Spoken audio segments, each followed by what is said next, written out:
Gagal ginjal. Topik pembahasan: 1. Definisi, 2. Patofisiologi, 3. Etiologi, 4. Manifestasi klinis, 5. Komplikasi, 6. Pemeriksaan diagnostik, 7. Tindakan.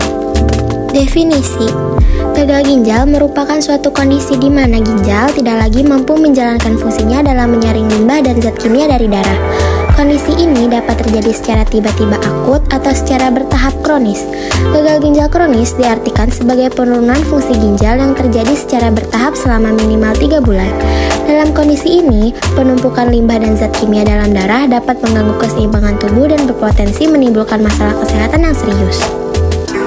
Patofisiologi. Patofisiologi gagal ginjal melibatkan gangguan filtrasi glomerulus, retensi air dan garam, gangguan regulasi asam basa, gangguan metabolisme dan hormon, serta inflamasi dan fibrosis. Semua ini menyebabkan penurunan fungsi ginjal dan penumpukan zat sisa dalam darah.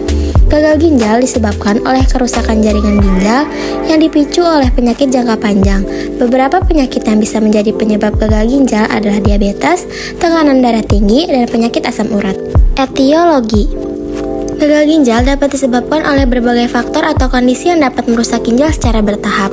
Beberapa etiologi umum dari gagal ginjal meliputi diabetes mellitus, hipertensi, penyakit ginjal polikistik, glomerulonefritis, penyakit ginjal obstruktif, penyakit vaskular ginjal, penyakit ginjal akut yang tidak ditangani dengan baik, penggunaan obat-obatan nefrotoksik, manifestasi klinis, timbul rasa pegal di punggung, gatal-gatal pada kaki, sesak nafas, tekanan darah tinggi, lelah setiap saat, ingin BAK setiap malam. Komplikasi tersebut meliputi gangguan kardiovaskular, anemia, gangguan elektrolit dan keseimbangan asam basa, gangguan tulang dan mineral, gangguan sistem saraf, gangguan sistem pernapasan, gangguan sistem pencernaan, gangguan sistem imun, dan gangguan reproduksi.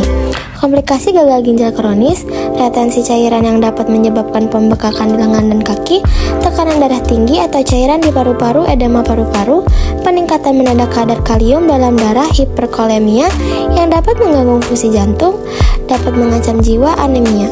Pemeriksaan diagnostik. Pemeriksaan diagnostiknya dibagi menjadi 4. Yang pertama tes darah, yang kedua tes urin, ketiga pemindaian, 4 biopsi.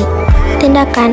Tahap 1 pengobatan penyebab, tahap 2 pengelolaan tekanan darah, tahap 3 diet yang sehat, tahap 4 terapi dialisis, tahap 5 transplantasi ginjal, tahap 6 pengobatan simptomatik dan komplikasi. Terima kasih.